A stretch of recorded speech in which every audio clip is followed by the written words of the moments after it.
Hello everyone, welcome back in মিষ্টি Prius another mini blog. আশা করছি তোমরা সবাই খুব ভালো আছো আর আমরা খুব ভালো আছি। তাহলে ঘুম থেকে উঠে ফ্রেশ হয়ে সোজা গেছিলাম ঠাকুর ঘরে ঠাকুর প্রণাম করতে, আর মায়ের তো পুজো হয়ে গেছে।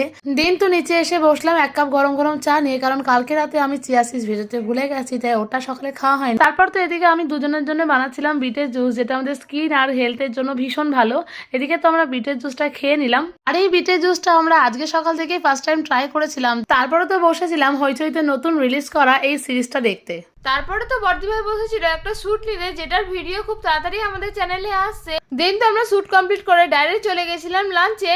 আর আজ যেহেতু স্যাটারডে, তাই অবশ্যই আমাদের লাঞ্চ সিম্পলই হবে। আজ যেহেতু উইকেন্ড হয়, তাই আমরা বিকালে বসেছিলাম আরো একটা শুট নিয়ে, আর সাথে ছিল গরম গরম চা।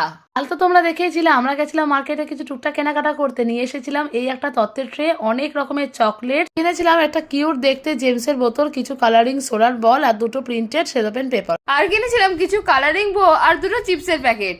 আর কিনেছিলাম কিছু ড্রাই ফ্রুটস এর প্যাকেট, আর সাথে ছিল পাস। আর এগুলো দিয়ে আমরা কি বানাবো সেটা তোমরা জানতে পারবে পরে মিনি ব্লগে। দেন তো বিকালবেলা আমাদের একজন পরিচিত পিসি এসেছিল তার ছেলের বিয়েতে নেমন্তন্ন করার জন্য। ফাইনালি আমরাও একটা বিয়ের নেমন্তন্ন পেয়ে গেলাম, আর দেখো কার্ডটা কি সুন্দর বানিয়েছে। সো দ্যাটস ইট, দেখা হবে পরের কোনো মিনি ব্লগে। Bye bye.